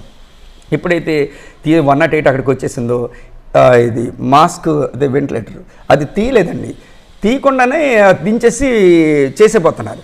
నేను అన్నాను అందరి మధ్యలో మీరు అది ఓపెన్ చేయండి, ఆ ముఖాన్ని పెట్టినటువంటి ఆ మాస్క్ తీసేసండి, ఆ వెంటిలేటర్ తీసేసండి అని అంటే వద్దండి ఇంకెందుకు అని చెప్పి నో తీయండి అని చెప్పేసి మొత్తం అందరి ముందు అని అతను బతుకుతాడు తీయండి అని చెప్పేసి ఎప్పుడైతే నేను అన్నానో ఓపెన్ చేసేసరికి కళ్ళు తెరిచాడండి. కళ్ళు తెరిచాడు అందరి మధ్య. ఆ అబ్బాయి కూడా మరి సాక్ష్యం ఇవ్వటం, అబ్బాయి, ఆ భార్య, కుటుంబీకులు, ఊరు వాళ్ళు, మా టీచర్స్ అందరూ కూడా అక్కడ ఉన్నారు. ఆ రోజున మరి తీసుకెళ్ళినటువంటి పూలదండలు తీసుకొచ్చి మరలా స్టాచ్యూ, గాంధీ తాత స్టాచ్యూలో వేయటం జరిగిందండి. స్టాచ్యూ మీద దేవుని స్తోత్రం కలిగిన ఏం దాపరకం లేదు, ఇదంతా పబ్లిక్గా జరిగినటువంటివి. సడన్గా మరి ఆ యొక్క యాక్సిడెంట్ అన్నది జరిగింది రోడ్డు మీద భయంకరంగాను. బ్లడ్ అంతా బ్లీడింగ్ అయిపోయింది, తలకాయ 2 చెక్కలు అయిపోయింది అనమాట. అంటే యాక్సిడెంట్ అంటే అక్కడ ఆ యొక్క ఇదేంటిది ఎడ్ల బండి గుద్దేసుకో. చెట్టు చివరికి ఏంటంటే ఇంకా 1 మంత్ అనుకుంటా, దగ్గర 1 మంత్ ఎంతో హాస్పిటల్లో ఉన్న తర్వాత డాక్టర్స్ కూడా 108 బుక్ చేసి ఇంక ఈ అబ్బాయి చనిపోయాడు తీసుకెళ్ళిపోండి అని చెప్పేసి పంపించేస్తే ఆ స్కూల్ టీచర్స్ అందరం కూడాను ఇక్కడ పూలదండలు పట్టుకెళ్ళాము మెడలో వేయడానికి. ఇదేంటిది ఎంత ప్రేయర్ చేసి రావడం జరిగింది, ఇలాగ అయిపోవటం ఏంటంటే చాలా వేదన లోపల. అప్పుడు నేను ఆ బరిల్ గ్రౌండ్లోనే లేదు మీరు తీయండి, ఏమంటారు దీన్ని, వెంటిలేషన్ తీయండి, ఖచ్చితంగా ఆయనకి జీవం వస్తుంది, ప్రభు ప్రార్థన గట్టితనం మంచిగా అద్భుతం జరిగిస్తాడు ప్రభు అంటే. అప్పుడు అందరిలో కూడాను జనాలందరూ వచ్చారు. ఆ యొక్క శ్మశానంలోనే ఆ యొక్క ఎప్పుడైతే వెంటిలేటర్ బయటికి తీశారో వెంటనే కళ్ళు తెరవడం జరిగింది. చక్కగా సజీవ లెక్కలో అబ్బాయి హెల్దీగా లేవడం జరిగింది. అదొక అద్భుతం. మళ్ళీ టీచర్స్ అందరం కూడాను ఆ పూలదండలు తీసుకెళ్ళిపోయి గాంధీ మరి స్టాచ్యూలో వేసేయడం జరిగింది ప్రియులారా. అదేవిధంగా మరి నా సొంత తల్లే చనిపోయింది మొన్న ప్రైవేట్ హాస్పిటల్ని. చనిపోయిన తర్వాత అందరూ వచ్చేసారు, ఊరందరూ అదే మా చుట్టాలు బంధువులు అందరూ వచ్చారు. అప్పుడు నేను క్యాంప్లో ఉన్నాను. ఆ రోజు రాత్రి ప్రయాణం చేసి తెల్లవారేసరికి వచ్చాను. చివరి చూపండి అని చెప్పేసి మా ఆవిడ చెప్తుంది. చివరి చూపడం ఏంటి, పొరపాటున అది జరగదు అని చెప్పేసి ఎప్పుడైతే మా అమ్మ దగ్గరికి వెళ్ళి ప్రార్థన చేశానో వెంటనే తన కళ్ళు తెరవడం జరిగింది. ఆమె కూడా ఆ మాటలోనే అది కూడా సాక్ష్యం ఉంది. దేవుడికి స్తోత్రము. నాకు చాలా సీరియస్ అయిపోయింది ఒకనప్పుడు. వెంటనే నా కోడలు తిరుమల ప్రసాద్ హాస్పిటల్లో నన్ను చేర్చేసింది. చేర్చిన తర్వాత డాక్టర్లు అందరూ స్టేట్మెంట్ ఇచ్చారు. స్టేట్మెంట్ ఇచ్చినా నేను బ్రతకలేదు, చనిపోయిన తర్వాత నా దగ్గర వాళ్ళు, నా దగ్గర చుట్టాలు, బంధువులు అందరూ వచ్చేసారు. వచ్చేస్తే ఎక్కడి నుంచో వెంటనే నా కుమారుడు వచ్చేసి నాకు ప్రార్థన చేశాడు. దేవుడు శక్తి మూలన దేవుడు నా కుమారుడు ద్వారాగా నన్ను బ్రతికించుకున్నాడు. దేవుని స్తోత్రం. అదేవిధంగా మరి కరోనా మూమెంట్లో అయినట్లయితే రాఘవేంద్ర కుమార్ అని చెప్పేసి ఆయనది అరకు నేటివ్ ప్లేసు. అయితే అరకు నుంచి మరి ఆ కరోనా సోకిన వెంటనే చాలా ప్రమాదకరంగా ఉంది పరిస్థితి అని చేసి వైజాగ్ తీసుకొస్తారు. వైజాగ్ తీసుకొస్తే అక్క బావాళ్ళు ఉన్నారు. వాళ్ళు ఏంటంటే ప్రతి హాస్పిటల్ తీసుకుని చాలా డబ్బులు ఖర్చు పెట్టారు ఏ హాస్పిటల్లో జాయిన్ చేసుకోవడం. కానీ అపోలోలో ఎవరు కొంచెం డబ్బు ఎక్కువ అడిగారంట. అయినప్పటికీ ఎందుకులే ఇది భరింపు అని చెప్పేసి కేజీహెచ్లో జాయిన్ చేశారు. ఆ మూమెంట్ ఏంటంటే వాళ్ళు చిన్నక్క మాత్రం వెళ్ళలేదు, అరకులో ఉంది. ఆ రోజు అర్ధరాత్రి అనమాట నాకు ఇలా ఫోన్ చేసేసరికి, అమ్మ మీరు నీరు తీసుకోండి, నీటిలో నేను ప్రయోజనం చేస్తాను, ఆ నీటిలోకి నా ప్రభావాన్ని పంపిస్తాను, దేవుని ప్రభావాన్ని. 6:19 సువార్త కదండి. అట్టి విధంగా నా ప్రభావాన్ని వాళ్ళ అక్కలో నుంచి ఆ అబ్బాయి మీదకి ఎప్పుడైతే పంపించడం జరిగిందో 90 అనుకుంటా, 90 మొత్తం లిస్ట్ అవుట్ చేశారు డాక్టర్ గారు. మొత్తం చనిపోయారు వీళ్ళు, రేపు మార్నింగ్ కల్లా ఇది సంగతి అని చెప్పేసి మొత్తం లిస్ట్ అవుట్ చేసి పెట్టేశారు లిస్టు. అందులో ఇతని పేరు 2వ పేరు 3వ పేరు. ఆ మూమెంట్ ఎప్పుడైతే ఆ ప్రభావం అతనిలోకి వెళ్ళిందో ఆయన చనిపోయినటువంటి వ్యక్తి తెల్లారిసేపు మొత్తం 7 చనిపోయారండి. 7 8 మొత్తం అందరూ చనిపోయారు. ఈ అబ్బాయి ఒకటే బతికాడు అన్నమాట, రాఘవేంద్ర కుమార్. అతనిది కూడా మీకు సాక్ష్యం ఉంది. ఎవిడెన్స్ లైవ్ ఎవిడెన్స్ అంటారా, లైవ్ ఎవిడెన్స్ ఉంది, లైవ్ టెస్ట్ మనీ మీరు చూడండి. దేవునికి స్తోత్రం. అయ్యగారు వందనాలండి, దేవునికి స్తోత్రం, ప్రతి ఒక్కరికి వందనాలండి. నా పేరు రాఘవేంద్ర కుమారు, మాది స్వగ్రామం అరకు అండి, అల్లూరి సీతారామరాజు జిల్లా. గత సంవత్సరంలో వచ్చిన ఫస్ట్ వేవ్ కరోనాలో నేను చాలా ఇబ్బంది పడ్డాను. కరోనా సోకడం వలన నాకు తెలియలేదు. నేను చాలా సీరియస్ గా ఉన్నప్పుడు మా వాళ్ళు వైజాగ్ హాస్పిటల్, ప్రైవేట్ హాస్పిటల్ తీసుకెళ్లి జాయినింగ్ చేశారు. ప్రైవేట్ హాస్పిటల్ అన్ని టెస్టులు చేసేసరికి చివరికి ఇతనికి గుండెలో కరోనా సోకిసింది, ఊపిరితిత్తు నుంచి గుండెలోకి వెళ్ళిపోయిందని చెప్పడం జరిగింది. 2 రోజుల నుంచి తర్వాత డాక్టర్లు చేతులు ఎత్తేసారండి. చాలా డబ్బులు కూడా ఖర్చు అయిపోయి ఇతను చనిపోతాడు, మీరు తిన్నగా ఇంటికి తీసుకెళ్ళిపోమని చెప్పారండి. అయితే మా వాళ్ళు బాధపడి ఏదో విధంగా మా తమ్ముడిని బ్రతికిద్దాం అనుకుని మా వాళ్ళు ప్రతి హాస్పిటల్, ప్రైవేట్ హాస్పిటల్ వెళ్ళి అడిగితే ఎవరు కూడా లాస్ట్ స్టేజ్ లో ఉన్న వాళ్ళకి మేము జాయిన్ చేసుకోము. చివరికి అపోలో హాస్పిటల్ వాళ్ళకి వెళ్ళి అడిగితే మేము గ్యారెంటీ ఇవ్వము కానీ రోజుకి ₹1,00,000 తీసుకుంటాము అని చెప్పారండి. అయితే అంత డబ్బులు మా దగ్గర లేదు కాబట్టి కేజీహెచ్ లో కరోనా వాళ్ళకి ఒక ప్రత్యేకంగా బిల్డింగ్ ఏర్పాటు చేయడం జరిగింది. అక్కడ ఒక కేజీహెచ్ లో నన్ను తీసుకెళ్లి జాయిన్ చేశారట. అక్కడ నేను 2 రోజులు ఉన్నప్పుడు నా గురించి వారు అబ్జర్వేషన్ చేసి ఇతను బ్రతికాడు, బాగా సివియర్ గా ఉన్నాడు అనేసి రిసెప్షన్ లో బోర్డు మీద నా పేరు రాయడం జరిగిందండి. నాది 2వ పేరు. మొత్తం నాతో పాటు 9 మంది పేర్లు అక్కడ రాయబడడం జరిగింది. ఆ రాత్రి డాక్టర్ గారు మా పెద్దబాబు గారిని పిలిపించి ఇతని యొక్క తాలూకా కుటుంబస్తులు ఎక్కడెక్కడైతే ఉన్నారో మీరు ఫోన్ చేసి రప్పించండి, ఈ రాత్రికి ఇతను బ్రతకడని మేము బ్రతకడని మేము అనుకుంటున్నాము. ఒకవేళ చనిపోతే ఈ డెడ్ బాడీ మీకు చూపిస్తాం కానీ దూరం నుంచి చూపిస్తాము, మేము ఖననం చేసేస్తామని చెప్పారు. కాబట్టి ఆ రాత్రి మా వాళ్ళ ముందు రోజు ప్రతి ఒక్కరిని మా కుటుంబస్తులు దూరం ప్రాంతం నుంచి వచ్చి అందరూ ఒకే దారి ఉండి ప్రార్థన చేశారండి. అయితే మా చిన్న సహోదరి ఈ ఎస్ఎస్ రాయ గారి వర్తమానం టీవీలో ఎప్పుడో విని ఉన్నదండి, చాలాసార్లు విన్నది, చాలా సాక్షులు కూడా విన్నది. అయితే ఈ అయ్యగారి నంబర్ ఉండడం వల్ల అయ్యగారికి మా సిస్టర్ గారు ఫోన్ చేసి, అయ్యా మా తమ్ముడు చావు బ్రతుకులో ఉన్నాడండి, మా తమ్ముడు కోసం ప్రార్థన చేయమన్నప్పుడు అయ్యగారు మా సిస్టర్ గారికి గ్లాసులో మంచినీళ్ళు పట్టుకొని మీరు తాగిన తర్వాత మీరు మీలో నుండి ప్రభావం మీ తమ్ముడికి వెళ్తుంది, మీ తమ్ముడు బ్రతుకుతాడులేనండి, ఏమవదు, సజీవంగా వస్తాడనేసి చెప్పడం జరిగింది. ఆ రోజు అలా చూసి నా చుట్టూ ఆ ప్రేయర్ వాటరే తీసుకొచ్చి నా చుట్టూ జల్లేరు. అలాగే నాకు నోట్లో కూడా తాగిపించారట. ఆ మరుసటి రోజు నేను తెల్లవారున 4:30కి లెగిసి కూర్చున్నాను. కూర్చొని తర్వాత 6 గంటలకు డాక్టర్లు వచ్చి చాలా ఆశ్చర్యపోయారు, ఇతను చనిపోతాడు అనుకున్నాం కానీ బ్రతికాడు, నిజంగా మీ దేవుడు మీకు రక్షించాడని బ్రతికించాడని వారే రుజువు పలికారండి. నిజంగా అయ్యగారు ప్రార్థన చేసినట్టు నాకు తెలియదు, తర్వాత నేను బాగా వెళ్ళిన తర్వాత చెప్పారు. కాబట్టి దేవుని పేరట అయ్యగారికి నా యొక్క వందనాలు తెలియజేస్తున్నాను. నిజంగా అయ్యగారు ప్రార్థన దేవుడు ఆలకించి నన్ను రక్షించినందుకు దేవాది దేవునికి 100,000,000 వందనాలు తెలియజేస్తూ చిన్న సాక్ష్యం చెప్పి ఇంతటితో ముగిస్తున్నాను. ఆమేన్. అదేవిధంగా ఎన్నెన్నో మీటింగ్స్ దేవుడు మొత్తం మన ఆంధ్రాలో ఉన్నటువంటి ప్రతి ప్రదేశం కూడా తిప్పేశాడండి. ప్రతి ప్రదేశం అంటే ఎన్నెన్నో జిల్లాలు తిప్పాడు, ఎన్నో ప్రాంతాలు. మన రాష్ట్రం కాకుండా పక్క రాష్ట్రం కూడా తీసుకెళ్ళడం జరిగింది, ఒరిస్సా రాష్ట్రం, అలాగే కర్ణాటక, ఇలా అన్నిటి ప్రదేశాలు, అనేకమైన ప్రదేశాల్లో దేవుడు నన్ను తీసుకెళ్ళి మీటింగ్స్ ఇప్పించడం అంతా కూడా కబర్దాలుగా అనమాట. ఆ విధంగా ఉన్నటువంటి పరిస్థితి దేవుడి స్తోత్రం, అట్టి విధంగా దేవుడు వాడుకుంటున్నాడు. బ్రదర్, పాడి మీద శవాన్ని పడుకోబెట్టి జనమందరూ ఉన్నారు, మీరు అంత ధైర్యంగా అంత విశ్వాసంగా ఎలా ప్రార్థించగలిగారు? అండ్ ఇది అంటే 108లో అంబులెన్స్ వచ్చింది, బాడీ వచ్చింది. బాడీ వచ్చిన తర్వాత తీస్తున్నారు అనమాట, బయట తీసి అలాగా దించబోతున్నారు, గోతులో పట్టబోతున్నారు. అప్పుడు నేను అడ్డు పెట్టానమాట. మరి మీరు దించే ముందు ఆ వెంటిలేటర్ తీయండి అన్నాను ముఖం మీద.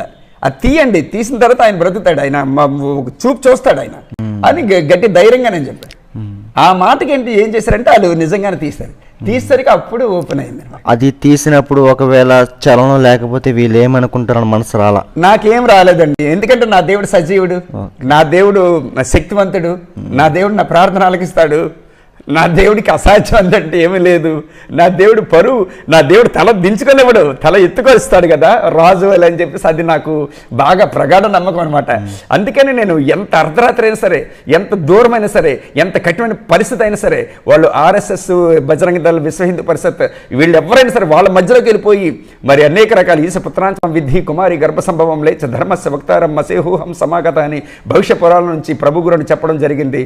అదేగాక ప్రజాపతి దేవైభ్యం ఆత్మానం యజ్ఞం తృత్వం ప్రజల కొరకు ప్రజాపతి అంటే మరి పతి అంటే భర్త, ప్రజాపతి ప్రజల యొక్క భారాన్ని మోసినటువంటి వాడు ప్రజాపతి చరతి గర్భత్వమైన ప్రతిజాయ తుచ్చం ప్రాణ ప్రజాస్తి మా బలి హరంతయ ప్రాణయ ప్రతిష్టతి అని చెప్పేసి ఆయన మన కొరకు ఆ శ్లోకాలన్నీ మరి ఇతిహాసాలు, పురాణాలు, వేదాలు, ఉపనిషత్తులు అన్నింటిలో కూడా ప్రభు ముద్ర వేయబడ్డాడు అని చెప్పేసి ఈ విధంగా ధైర్యం అనమాట నాకు. పాపోహం పాపకర్మహం పాపాత్మానం పాప సంభవం పాపదవశ్యం నరకం ప్రయాతి అని చెప్పేసి నువ్వు పాపంలోనే పుట్టావు, పాపంలోనే జీవిస్తూ పాపంలోనే చనిపోతే పాపం నరకానికి వెళ్ళిపోతారా బాబు అని చెప్పేసి ఈ విధమైనటువంటి ధైర్యం. అదేవిధంగా అజ్ఞానం అహం భవతి వినాశాయ నరక ధ్వంస ప్రాప్తి. అజ్ఞానం అనేది భక్తి నరకం అనేటువంటి అగ్నిగుండంలోనికి నేను తీసుకుపోతుందని చెప్పేసి ఈ విధమైనటువంటి ఆ యొక్క రెఫరెన్సెస్ కూడా చూపిస్తూ, అదే ముస్లిం తాలూకు రెఫరెన్సెస్ కూడా చూపిస్తూ ప్రభువుని నేను నిర్ధారిస్తుండేవాడిని అనమాట. ఆ ధైర్యం కబర్దాలు ఇప్పటికైనా సరే నేను మేసం మీద చేయిపెట్టి ఇలాగ పుట్టినటువంటి వాడు కానీ, ఇట్టి విధంగా పరిశుద్ధంగా జీవించినటువంటి వాడు కానీ, ఇట్టి విధంగా మనుషుల కొరకు చనిపోయినటువంటి వాడు కానీ, ఈ విధంగా మళ్ళీ చనిపోయి 3వ దినాలు లేచినటువంటి వాడు కానీ, మరి 40 రోజులు మరి భూమి మీద జీవిస్తూ అనేకమైనటువంటి అద్భుత కార్యాలు జరిగిస్తూ 500 మంది కనిపించి ఆరోహణం అయిపోయినటువంటి వాడు ఎవరైనా సరే ఈ భూమి మీద ఉన్నట్లంటే కబర్దాలు నాకు చూపించండి, నా మెడకాయ మీద తలకాయ తీసి మీ పాదాల ముందు నేను పెడతానని చెప్పేసి కబర్దాలుగా ఇప్పటికి కూడా నేను చెప్తూ ఉంటానంటే టీవీలో. దేవుడు నాకు 2017లో ఆరాధన టీవీ ఛానల్లో ప్రతి శనివారం 6:30 గంటలకు వస్తుంటుందండి నా మెసేజు. ఇది 6 సంవత్సరాలు పూర్తి అయిపోయి 7వ సంవత్సరం ఇచ్చేసాడు, మే నెల వచ్చేసింది. అందులో కూడా నేను ధైర్యంగా నేను చెప్తాను. ఎందుకంటే అంటే ఇందాక నేను తమ్ముడు గురించి చెప్పాను కదా, ఇది ఆత్మ అభిషేకం ఉంటేనే కానీ, ఆత్మశక్తి ఆత్మ నడిపింపు ఉంటేనే కానీ ఎవరు కూడా ఇటు విధమైనటువంటి తెగింపు చేయలేరండి. అది ప్రభు మాత్రమే. ఎందుకంటే పరమాత్ముడు మాట్లాడేటప్పుడు దురాత్ముడు నోరు మూసుకొని ఉంటాడు. పరమాత్ముడు మాట్లాడకుండా సొంత బుర్రలోని ఆలోచన ఎవరైనా సరే, సేవకులు అవనివ్వండి, విశ్వాసులు అవనివ్వండి, బుర్రతో ప్రార్థన చేస్తే ఎవరు వినరో అది కార్యం జరగదు. ఎప్పుడైతే నువ్వు స్పిరిట్లో దిగి ప్రభు యొక్క ఆత్మ చేత ప్రేరేపించబడి రోషం చేత పౌరుషం చేత నువ్వు విశ్వాసం చేత ముందుకు సాగవో ఖచ్చితంగా 600 అవుతుంది, 106 అయినా సరే ఆ కార్యం నెరవేరుతుందండి యేసు నామములో. ఆమేన్. అట్టి విధంగా అండి దేవునికి స్తోత్రం కలుగును గాక. ఎన్నో క్యాన్సర్ పేషెంట్స్, ఎన్నో పిల్లలు లేనటువంటి వారు 21 సంవత్సరాల నుంచి అయితేనేమి, 18 సంవత్సరాలు అయితేనేమి, ఆ పిల్లలు లేనటువంటి వారికి అమ్మ వచ్చే సంవత్సరం ఈ సంవత్సరం కాలం నీకు గర్భం ధరిస్తాను సరే అంటే ఖచ్చితంగా గర్భం. మరి వివాహం కానటువంటి వారికి మరలా వచ్చే సంవత్సరానికి వివాహాలు అవుతాయేమో, మీకు అందరూ మీ ఇంట్లో వాళ్ళకి అంటే వివాహాలు జరిగిపోవడం. నేను హాస్పిటల్ సువార్త చేసి వచ్చేస్తుంటే ఒక తల్లి పరిగెత్తుకుని వచ్చి, అయ్యా మా అబ్బాయి తప్పిపోయి ఇన్ని రోజులు అవుతుంది, మరి ఎక్కడున్నాడు ఏటో, నేను కాచడానికి నాకు కన్నీళ్ళు లేవు, రక్తం వస్తుంది అని చెప్పి అనేటప్పుడు నేను, అమ్మ మీ అబ్బాయి ఈ రోజు ఆదివారం కదా, బుధవారం నాడు వచ్చేస్తాను అంటే బుధవారం 9 గంటలకల్లా వచ్చేసాడంటండి. ఇలాంటి గొప్ప కార్యాలు. అలాగే నేను డిగ్రీ కాలేజ్ స్టూడెంట్స్ మధ్య మెసేజ్ ఇస్తుండగా ఆ యొక్క లెక్చరర్ తీసుకెళ్ళి మెసేజ్ ఇప్పిస్తుండగాను ఒక పిల్ల పరిగెత్తుకు వచ్చేసి, నాన్నగారు తప్పిపోయి ఎన్నో సంవత్సరాలు అయిపోతుంది, మేమందరం ఒంటరివారం అయిపోయామండి అని అంటే, మీ ఇదే నెల మనసు అంటే అక్టోబరు, నవంబర్, డిసెంబర్, కొత్త సంవత్సరం జనవరి వస్తుంది కదా, కొత్త సంవత్సరంలోని మీ నాన్నగారు వచ్చేస్తున్నారు అని అంటే, కొత్త సంవత్సరం వచ్చేసింది, జనవరి నెల వచ్చేసింది, మొట్టమొదటి రోజు 1వ తేదీన 2:30 గంటలకు వాళ్ళ నాన్నగారు వచ్చేసారంటండి. ఇలాంటి కార్యాలు, ఇలాంటి అద్భుతాలు, ఇలాంటి సూచక్రియలు ఎన్నెన్నో. సో మరి చిల్లంగి చేతబడిలోళ్ళు 8 నెలలు 9 నెలలు బాధపడుతున్నటువంటి వారు విడుదల పొందుకున్నారండి. అదేవిధంగా మరి త్రాగుడు, ఒక వీడియో కూడా మీకు ఏ వీడియో కావాలో ఆ వీడియో ఉంది. త్రాగుడు 9 నెలల నుంచి త్రాగుడు నుంచి విడుదల, అది కూడా ఉంది. దేవుడికి వందనాలు, అయ్యగారికి నా వందనాలు. మాది అనకాపల్లి జిల్లా చోడవరం. మా పెళ్ళి ఇప్పుడు 9 సంవత్సరాలు అయింది.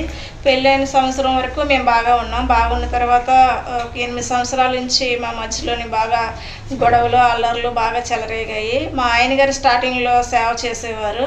సేవ చేసి 1 సంవత్సరం బాగున్న తర్వాత మాకు ఇవన్నీ స్టార్ట్ అయ్యాయి. కాకపోతే స్టార్ట్ అవ్వడం అయితే మామూలుగా స్టార్ట్ అవ్వలేదు. మేము మా జీవితంలో ఇంకా అనుభవించలేని నరకాన్ని, యాతన్ని మేము ఇక్కడే చూసాం. ప్రతిరోజు కన్నీళ్ళతో ఉండేవారిని. 2 పిల్లలు ఉన్నారు. అయినా సరే ఒక్కరోజు కూడా మనశ్శాంతిగా బ్రతికింది లేదు. తిన్నా సరే తిన్నట్లు ఉండేది కాదు, నిద్రపోయినా సరే నిద్రపోయినట్లు ఉండేది కాదు. ఎన్నో అప్పుల మీద అప్పులు వస్తూ ఏ విధంగా డబ్బులు ఖర్చు అవుతున్నాయో, ఎందుకు ఖర్చు అవుతున్నాయో కూడా మాకు తెలియదు. కానీ 100ల్లో కాదు, లక్షల్లో పోయేవి డబ్బులు. కానీ మేము ఇద్దరమే కష్టపడుతున్నాం. ఇప్పుడు ప్రస్తుతానికి కష్టపడిన రూపాయి కూడా అప్పు తీర్చుదామంటే అవ్వట్లేదు. ఒక్క అప్పు కూడా తీరడం లేదు. మేము ఎన్నో దిక్కులకు తిరిగాము, ఎంతోమంది సేవకుల దగ్గర ప్రార్థన చేయించాము. ఏ సేవకుల దగ్గరికి వెళ్తే దేవుడు కార్యం చేస్తాడనేసి మేము తిరగలేని స్థలం లేదు. అంటే మా జీవితంలో మేము పడలేని నరకాన్ని మేము అనుభవించాము. మా కష్టం చూసి ఒక ఫ్యామిలీ మాకు చెప్పారు. ఎస్ఎస్ రావు అయ్యగారి ద్వారాగా మేము నెంబర్తో మేము ఫోన్ చేసి మేము ప్రేయర్ చేయించుకున్నాము. మా ఫ్యామిలీ ఇప్పుడు సంతోషంగా ఉంది. అయ్యగారు ఒక్కసారి ప్రార్థన చేశారు, అది ఫోన్లోనే ప్రార్థన చేశారు. అయ్యగారితో మీరు మాట్లాడండి అనేసి మాకు నెంబర్ ఇచ్చారు. నెంబర్ ఇచ్చాక నేను ఒక్కసారి ఫోన్ చేసి అయ్యగారితో మాట్లాడి చెప్పిన తర్వాత అయ్యగారు ఒకసారి ప్రార్థన చేశారు. ప్రార్థన చేసిన మరుసటి రోజు నుంచే మార్పు చూసాం, కానీ నేను ఎంతకు ముందులాగే ఉంటాడేమో అనేసి నేను నమ్మలేదు. అయితే అప్పటి నుంచి అయ్యగారు ప్రార్థన చేసిన దగ్గర నుంచి పిల్లలతోనూ మాతోని ఇంట్లో సంతోషంగా నెమ్మదిగా ఉండడం, ఇంట్లో ఎక్కువ సమయం మాతో గడపడం చేస్తున్నారు. అయ్యగారు చేసిన ఒక ప్రార్థన వల్ల మేము ఇప్పుడు ఎంతో సంతోషంగా ఉన్నాము. దీనికి కారణం ఏంటంటే అయ్యగారు చేసిన ఈ ప్రార్థన, దేవుడు మా పట్ల చేసిన ఈ కార్యం, ఎస్ఎస్ రావు అయ్యగారు ప్రార్థన వల్లే మేము ఇప్పుడు సంతోషంగా ఉన్నాం. దేవుడు స్వస్థపరిచాడు, ఇప్పుడు సమాధానంగా ఉంటున్నాము. దేవుడు ఇచ్చిన సాక్షిని దీవించును గాక. ఆమేన్ ఆమేన్. అలాగే ఎన్నెన్నోనండి, ఇన్ని అని కాదు, ఎన్నెన్నో కార్యాలు జరిగించాడండి ఆయన. నా దేవుడు గొప్ప దేవుడు అండి. దేవుని స్తోత్రం కలుగును గాక. అందుకే నేను ఎక్కడికి వెళ్ళినా సరే నాకు చికాగ్గా ఉండేది. ఒక ప్రక్క జాబ్ అయినా సరే, ఒకటి దేవుడు నన్ను ఎందుకు వాడుకున్నాడు అంటే, స్కూల్లో నార్మల్ అంటే పిల్లలు చిన్నగా ఉండేటప్పుడే విత్తనాలు వేసామనుకోండి, అవి పెరిగి పెద్దయి మంచి ఆహారంగా పంట తయారవుతుంది. అట్టి విధంగా నా స్కూల్లో కూడా మరి పిల్లలు ఎన్ని ఊళ్ళో అయితే నేను పనిచేస్తానో, ఎంతమంది మధ్యలో నేను పనిచేస్తానో, ఆ టీచర్స్కి అయితేనేమి, ఆ స్కూల్ పిల్లలకి అయితేనేమి, నా ద్వారా దేవుడు తనకు తానుగా ప్రత్యక్షపరచుకున్నాడు. సరిపోతుంది కదా, దేవునికి స్తోత్రం.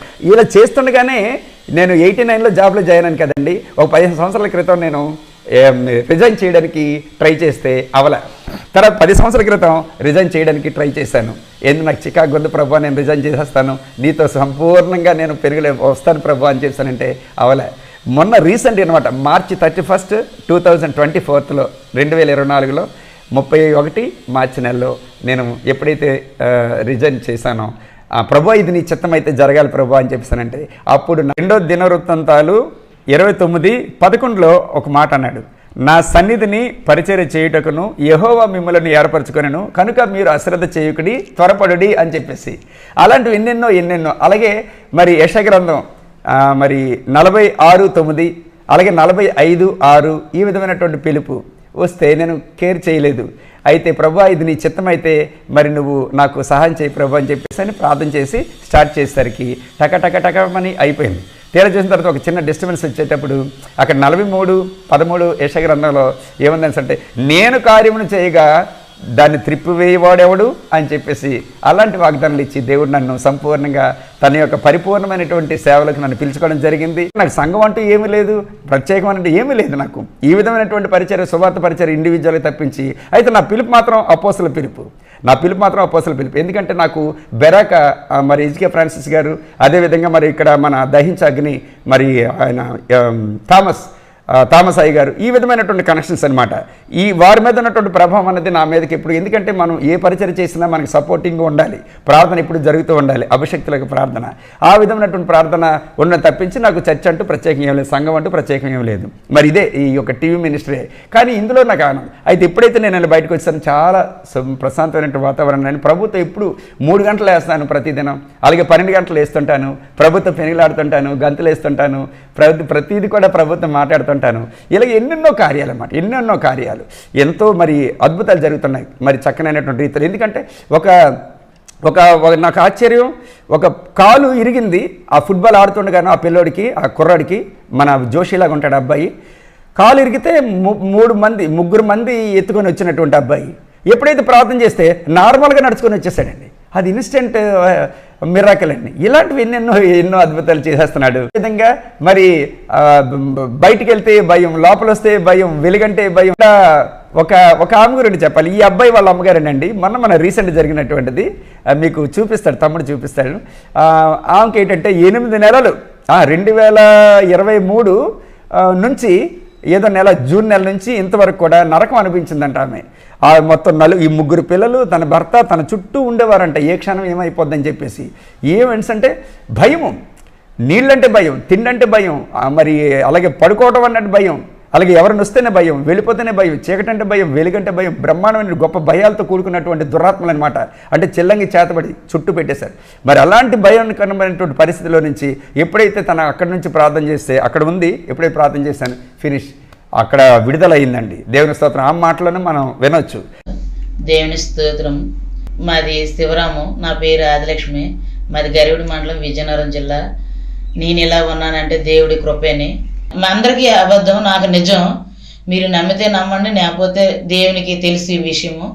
అయితే గడిచిన 2023 నెల సంవత్సరం 6వ నెల నిండి నాకు ఎట్టి పరిస్థితులను కంటి చూపు లేదు, నోటు మాట లేదు, రాత్రి అంటే భయం, పొగలంటే భయం, కడుపు నిండా గాసం లేదు, ఒకరు వస్తే భయం, ఒకరు వెళ్ళిపోతే భయం, ఒకరు లేకపోతే భయం. ఇంట్లోనైతే అస్సలు మనిషిని ఇలాగ సందిని పెట్టి ఉంచిదని సంవత్సరం బట్టి నా భర్త 2 రోజులు 3 రోజులు మా ఇంటికి రావడమే కష్టం.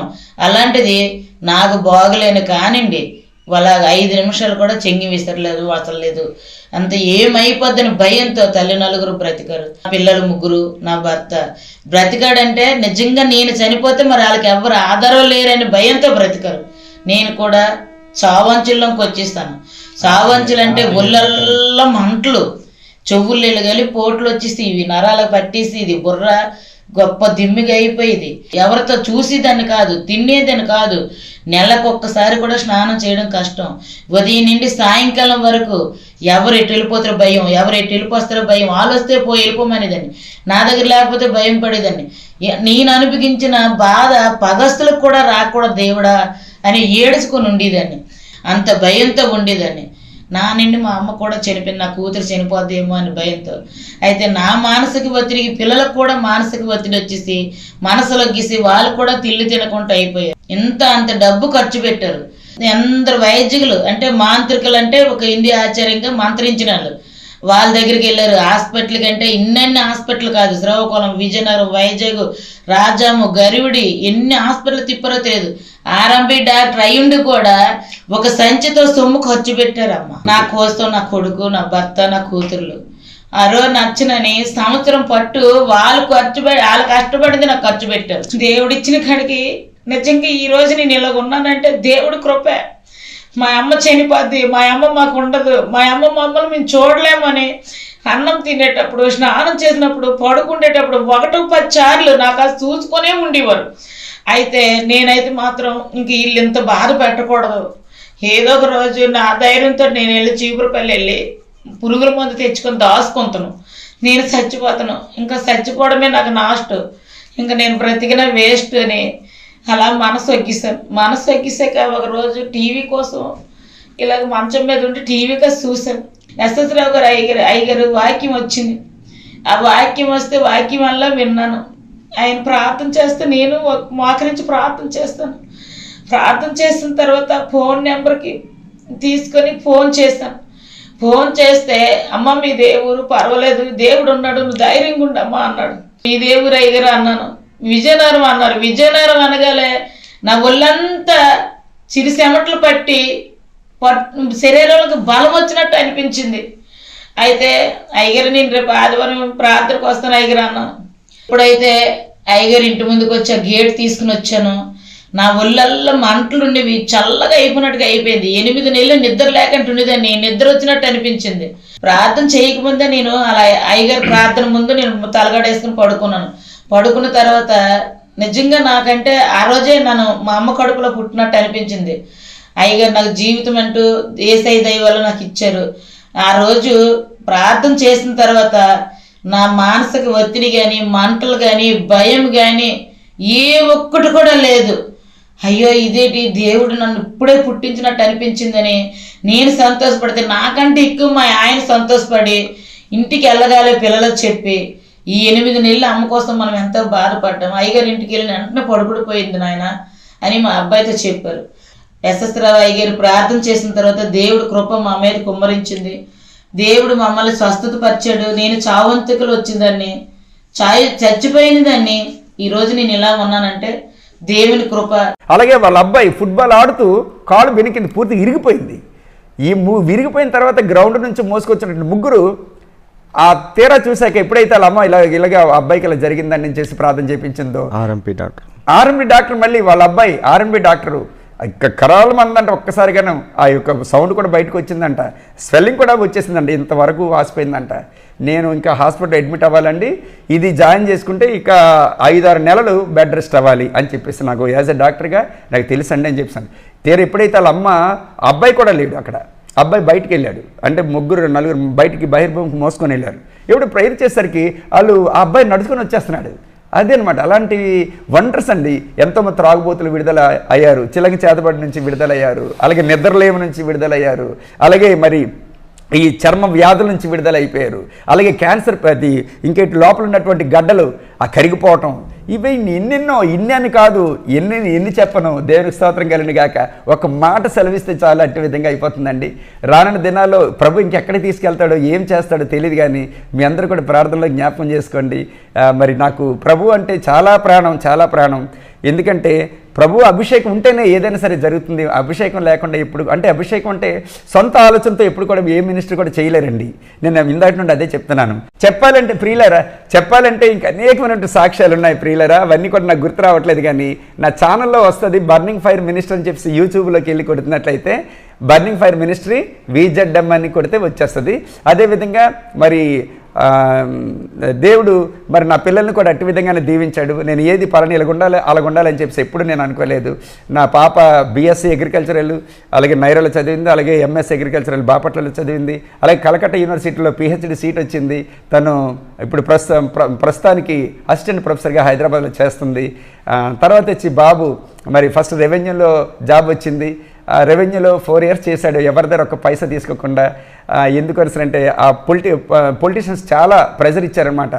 నువ్వు తీసుకోవాలి పొరపాటున కూడా నాకు దేవుడు ఇస్తున్నాడు, నేను తీసుకుని ఒక పైసా నాకు వద్దని చెప్పి అలాగే నిజాయితీగా చేసి ఆ ప్రెజర్ పడలేక ఆ యొక్క ఇదన్నది రిజైన్ చేసాడు, ఒక పైసా ఎవరి దగ్గర తీసుకోకుండాను. మీకు తెలుసు కదా ఎలా ఉంటుంది రెవెన్యూ పరిస్థితి.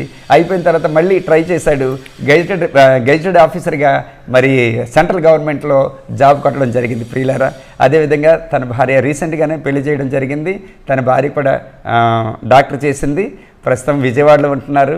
అంటే నేను ఎందుకు చెప్తున్నా అంటే దేవుని మహిమార్థమే.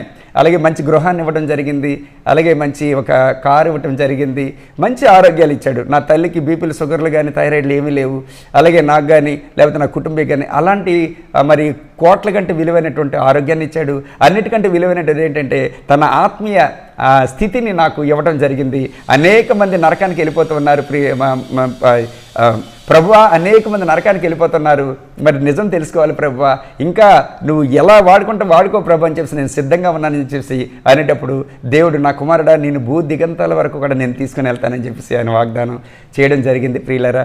అలాగనమాట ప్రియులారా, ఎవరైనా సరే ఎప్పుడైనా సరే మీరు ఎక్కడికైనా సరే పిలుచుకోవచ్చు. నేను డైరెక్ట్గా వస్తాను, ఖచ్చితంగా నా సాక్ష్యాన్ని వినిపిస్తాను. మరి ఆ రోజున మరి ఇంత అంటే భయంకరంగా ఉండేదన్నమాట. ఆ యొక్క సాక్ష్యాన్ని నేను చెప్పలేదు, కానీ అక్కడ మరి యేసుప్రభు అంటే అసలు నాకు పడదు. పరిగెట్టిస్తుండేవాడిని పాస్టర్ గారిని, అలాగే మరి యొక్క క్రైస్తవుని పరిగెట్టిస్తుండేవాడిని, తిడుతుండేవాడు మా ఇద్దరం కలిపి. అలాంటి పరిస్థితిలో నుంచి నన్ను పట్టుకున్నాడు దేవుడు. ఆయన పట్టుకుంటేనే కదా, అంతేగాని ప్రభువా ఏదో నామకార్థంగా వెళ్ళిపోతే అది కాదు ప్రియులారా. అందుకనే దేవుడు ఈ రోజున మరి ఎంతోమంది మనం ప్రతి క్షణం ప్రతిరోజు కూడా పేదవారిని మనం ఆదరించాలి. అది నాకు చాలా ఇష్టం. ఎలాంటి వాడైనా సరే నేను 10-20 రూపాయలు కాదు, కానీ 50, 100 ఎంత ఉంటే అంత ఇంక వాళ్ళకి ఇవ్వటమే, వాళ్ళకి సహాయం చేయటమే, వాళ్ళకి భోజనం పెట్టడమే, వాళ్ళ కడుపు నింపడమే, ఈ విధమైనటువంటి పరిచర్య ఇలా చేస్తూ పేదవారిని ఆదరిస్తూ ఒక పక్క సువార్త చేస్తూ ఒక పక్క నేను ఈ మధ్య స్టార్ట్ చేసిన సంఘాన్ని రాను వాళ్ళు ఎక్కడి నుంచో రావటం, ఒక అద్భుతం జరగటం, మరి రావటం, ఈ విధంగా బాప్తిజాలు ఇస్తూ ఈ విధమైన పరిచర్య ముందుకు సాగిస్తున్నారు ప్రియులారా. దేవుని స్తోత్రం కలిగిన గాక. ఎందుకంటే అపోస్తలుల పరిచర్య కాబట్టి. అదేవిధంగా నేను మరి రానున్నటువంటి దినాల్లో ఆగస్టు, సెప్టెంబర్, అక్టోబర్ ఈ 3 నెలలు నేను బెరాకలో నేను జాయిన్ అయిపోయాను అనుకోండి, ఇంకా తిరిగినటువంటి పరిచర్య వస్తుంది ప్రియులారా. దేవుని స్తోత్రం కలిగిన గాక. ఎవరైనా వెళ్ళినట్లయితే బెరాకకు రండి, చక్కగా మంచి దీవెన మంచి అభిషేకం మీరు పొందుకోండి. ప్రభు కొరకు మంటమనేటువంటి గొప్ప పరిచర్య చేయాలి. చేస్తే నేను అదే అంటాను కదా, చేస్తే అపోస్తలుల పరిచర్య చేయాలి, చేస్తే యేసుక్రీస్తులకి పరిచర్య చేయాలి. బొట్టబడి ఒకటన్నమాట. మనం చూస్తున్నటువంటి వాడు నన్ను చూసేవాడు నా తండ్రిని చూస్తున్నాడు అనేటువంటి అంటారు కదా ప్రభు. యేసయ్య 10:30, 1:45 యోహాను సువార్త 10:30 యోహాను సువార్తలో చెప్తాడు కదా. అట్టి విధంగానే మనం కూడా ఉండాలి ప్రియులారా. ఎందుకంటే ఒకటే ఒక జీవితం, కొద్దినాళ్ళే మనం బ్రతుకుతాం. బ్రతికినన్నాళ్ళు కూడా ప్రభు మహిమార్థమై ఉండాలండి. మనంతట మనం కాదు, కానీ ఆయన యొక్క విశ్వాసం చేత మనం ఎప్పుడైతే తీర్మానం తీసుకున్నామో ముందుకు సాగిపోతాం. మన విశ్వాసం ఆయనే, మన బలము ఆయనే. నన్ను బలపరచు అని అందే నేను బలమైనటువంటి కార్యాలు చేయగలనని చెప్పేసి ఫిలిప్పీలు రాసిన పత్రిక 4:13 ఉంది కదా. అట్టి విధంగా ప్రభువుని ఆసరాగా తీసుకొని మనం ముందుకు సాగిపోవాలి ప్రియులారా. అందుకని ఇక్కడ ఎంత చూడండి, నా దగ్గరికి వస్తున్నటువంటి వారు గొప్ప కోసం చెప్పట్లేదు. నా దగ్గరికి వస్తున్నటువంటి వారు, నన్ను అప్రోచ్ అవుతున్నటువంటి వారు ఎంతోమంది డాక్టర్ దగ్గరికి వెళ్ళినా నయం కాదు, ఎంతోమంది మాంత్రి దగ్గరికి వెళ్ళినా నయం కాలే, ఎంతోమంది పాస్టర్ దగ్గరికి వెళ్ళినా సరే నయం కాని పరిస్థితి ఈ రోజున. ఆఫ్టర్ ఆల్ ఒక ఉద్యోగం చేస్తున్నటువంటి ఒక ఉద్యోగస్తుల దగ్గరికి వస్తే ఈ విధమైనటువంటి కార్యాలు జరుగుతున్నాయి అంటే కేవలం అది ప్రభు మాత్రం చేస్తున్నాడు. నా ద్వారా పప్పులో గరిటలాగా, అన్నంలో గరిటలాగా, ఒక ఆయుధంగా, ఒక పనిముట్టిగా, ఒక సాధనంగా ఆయన నన్ను వాడుకుంటున్నాడు. ఆయన ప్రేమ మరి అంటే కొలతలేని ప్రేమ. 3:34 యోహాను సువార్తలో ఉంది కదా, కొలతలేనటువంటి ప్రేమతో నన్ను ఆయన ముంచేశాడంతే. ఇంకా రాత్రనక పగలనక ఏదైనప్పటికీ కూడా ప్రభు కొరకు నేనేం చేయడానికైనా సిద్ధంగా ఉన్నాను ప్రియులారా. ఎందుకంటే మరి ప్రభు మన కోసం ఎంత త్యాగం చేశాడు. రక్షణార్థమై వచ్చినటువంటి వాడు పాపం శిక్ష విధించబడి ఆయన వెళ్ళిపోయాడు. ఆయన స్థానంలో మనల్ని పెట్టుకున్నాడు. కాబట్టి ఇంకా ఆ యొక్క పరిచర్య అన్నది మనం కొనసాగించాలి. ఎందుకంటే అక్కడ అంటాడు కదా, 1 యోహాను 4:13లోనో 17లోనో అంటాడు, ఆయన ఎట్టివాడై ఉన్నాడో నీవు కూడా అట్టివాడవై ఉన్నావు. ఆయన 4:17, 1 యోహాను 4:17లో ఆయన ఎట్టివాడై ఉన్నాడు, నువ్వు కూడా అట్టివాడవై ఉన్నావు. ఆయన ఒక ఆత్మలో మనకు పాలు పంపులు ఉన్నాయంట 4:13 1 యోహానులో. కాబట్టి ప్రియులారా, ఇది గొప్ప ధన్యత. ఇది ఎన్ని ఉద్యోగాలు, ఎన్ని కోట్లాది రూపాయలు, ఎన్ని వజ్ర వైడూర్యాలు నీ కాళ్ళ ముందు పెడితే ప్రభు యొక్క పరిచర్యకి సరిపోతుంది. తొగ్గలవా? సరితొగ్గలవా? దేవుని స్తోత్రం. ఈ రోజున జోషి తమ్ముడు ఇలాంటి పరిచయం చేస్తున్నాడు అంటే నిజంగా నేను ఎంతగానో దేవుని స్తుతిస్తాను. ప్రభు ఆ కుమారుడికి మంచి ఆరోగ్యం దయచేయండి ప్రభు. ఎలాంటి అనర్థాలు, ఆటంకాలు దుష్టుడు వాటిల్లింపు చేయకుండా ఆర్థిక పరిస్థితుల్లో కూడా ఇబ్బందులు అన్నీ తీసేసి ఆర్థిక పరిస్థితుల్లో అభివృద్ధి చేయండి ఆయన. ఆర్థిక పరిస్థితిలో అభివృద్ధిని అనుగ్రహించండి తండ్రి. పిల్లడు మరి చిన్నపిల్లలు భార్య యవనస్తురాలు విడిచిపెట్టి నీ పరిచయం కొరకు పరిగెడుతున్నాడు ప్రభువ. నీ ఆత్మ అభిషేకమే, నీ ఆత్మ నడిపింపే కాదట్లేదు ప్రభువ. కాబట్టి ఇంకా కుమారుడికి బలం దయచేయండి, ఆయన ఆరోగ్యం దయచేయండి ప్రభు. ఎక్కడికి వెళ్ళినా నీ దూతలు పంపించండి ప్రభు. మీకు ఒక్క మాట చెప్తాను నేను. తమ్ముడు ఎప్పుడైతే నా ఇంట్లో అడుగు పెడితే నా హృదయంలో చూసారా, ఇప్పుడు మరియమ్మ గారు ఎప్పుడైతే ఎలిజబెత్ని అప్రోచ్ అయ్యేటప్పుడు ఎలిజబెత్ గారి యొక్క గర్భంలో ఉన్నటువంటి శిశువు యోహాను గారు ఎగిరి గంతులేస్తారనమాట. అట్టి విధంగా తమ్ముడు ఎప్పుడైతే నా గృహంలో అడుగు పెడితే ఎంత ఆనందం, ఎంత సంతోషం, అబ్బబ్బబ్బబ్బా! చాలా అంతగా పొంగిపోయిన ప్రియులారా. ఎందుకంటే అభిషేకం పరిశుద్ధాత్మ దేవుని యొక్క తాకిడి అనమాట. అది ఆత్మదేవుడు, అది పరిశుద్ధాత్మ అభిషేకం పొందుకున్నటువంటి వారికి దగ్గర ఉన్నట్లయితే అగ్ని నిప్పులు రాలితే ప్రియులారా. ఎవడు కూడా మన ముందు నిలబడడానికి వీల్లేదు. యోహాను సువార్త 1:5 ప్రకారంగా ఏ బ్రతుకు దినములన్నీ కూడా ఏ మనుషుడు కూడా నీ దగ్గర నిలబడ్డానికి, నీ చుట్టూ నిలబడ్డానికి, నీ ఎదురుగా నిలబడడానికి అవకాశం లేదనేటట్టు దేవుని స్తోత్రం కలిగిన కాక ఏదో వెళ్తున్నాం వస్తున్నాం నామకార్థమైనటువంటిది కాదు ప్రియులారా. కాబట్టి మనం కార్పొరేట్ కాలేజీలాగా, కార్పొరేట్ హాస్పిటల్స్ లాగా, కార్పొరేట్ చర్చెస్ కాదు కానీ ప్రియులారా, మన హృదయంలో నుండి ప్రభు అంటాడు కదా, జీతగాడే తోడేలు వస్తే భయపడి పారిపోతాడు కాదు. ప్రభు కొరకు ఎప్పుడైతే నిన్ను నీవుగా తగ్గించుకొని నేనున్నాను ప్రభు, సమయాలు నేనున్నాను, సమయాలను పిలిచేటప్పుడు నేనున్నాను ప్రభువా చిత్తం అలాగ ఉండాలి ప్రియులారా. దేవునితో ఎప్పుడైతే నీవుగా లీనమైపోతావో నీ ద్వారా అనేక మందికి గొప్ప ఆశ్రయం కలుగుతుంది, గొప్ప విడుదల కలుగుతుంది, గొప్ప శాంతి సమాధానం కలుగుతుంది, గొప్ప వెలుగును పొందుకుంటారు. నీ పేరు చెప్పుకుంటారు. అంటే దేవుడు యేసుప్రభుని ఎలాగైతే యేసుప్రభు ద్వారా కార్యాలు జరిగిస్తూ ప్రభుని ఎలాగైతే హెచ్చించుకున్నాడో అట్టి విధంగానే ఆయన స్థానంలో మనల్ని పెట్టుకొని మన ద్వారా కార్యాలు జరిగించుకొని మనల్ని హెచ్చిస్తాడు. ఆయన తన నామానికి మహిమ తెచ్చుకుంటాడు. అది ఆయనలో ఉన్నటువంటి గ్రేట్నెస్. అది అందుకనే నా పిల్లలు కూడా ఇప్పుడు నా పిల్లలు సువార్త చేస్తున్నారు. డాడీ ఇప్పుడు సువార్త చేస్తున్నారు డాడీ, మన వంతు కూడా చేయాలి కదా. ఎందుకంటే వాళ్ళ బ్యాక్గ్రౌండ్ అన్నది మీకు ఇందాక చెప్పాను నేను, లోదన్న బ్యాక్గ్రౌండ్ అని. మరి మనం బలవంతం చేయలేము, ప్రభు వాళ్ళని పట్టుకోవాలి. కాబట్టి ప్రభు దర్శిస్తే ఆటోమేటిక్గా, ఎందుకంటే చాలా తెలివైన వాళ్ళు అన్నట్టు. ఇంకోటి మర్చిపోయాను, సుకుమార్ క్రిస్టియన్ సాంగ్స్ అని మీరు కొట్టండి యూట్యూబ్లో, వాడికి 60-70 లక్షల మంది వ్యూస్ ఉన్నారు.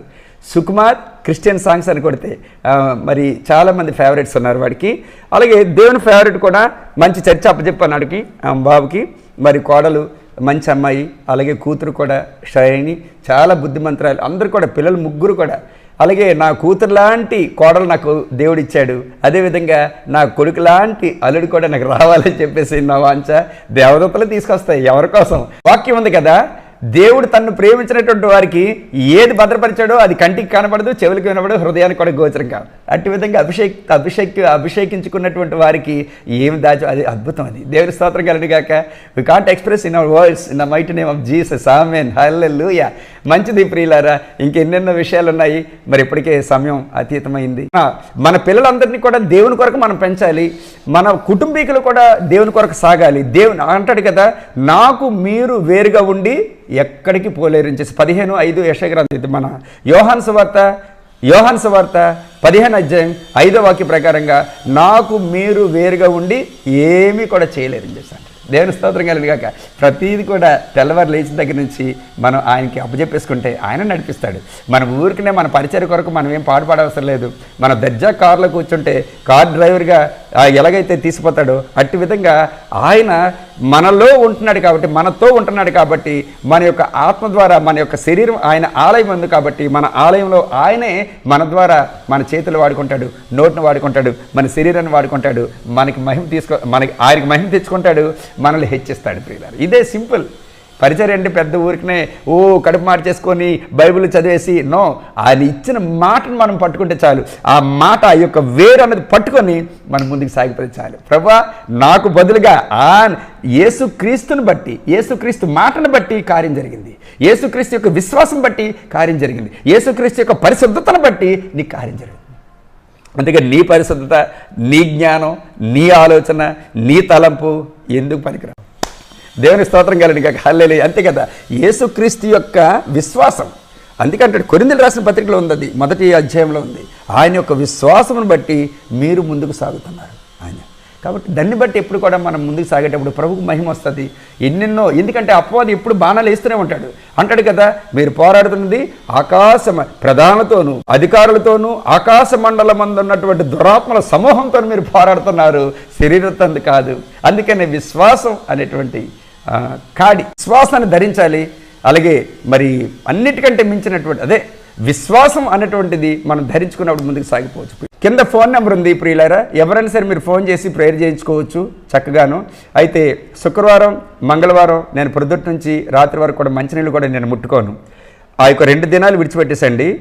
తర్వాత మిగతా రోజుల్లో మీరు ప్రేయర్ చేయించుకోండి. అది ఎలాంటిదైనప్పుడు కూడా దేవుడే కదా, నేను కాదు కదా చేసేది, యేసుప్రభే కదా, పరిశుద్ధాత్మ దేవుడే కదా, తండ్రి కదా, త్రియేక దేవుడు కార్యం జరిగిస్తాడు. ఇది 100% కరెక్ట్. ఇది దేవుని స్తోత్రం కలుగును గాక.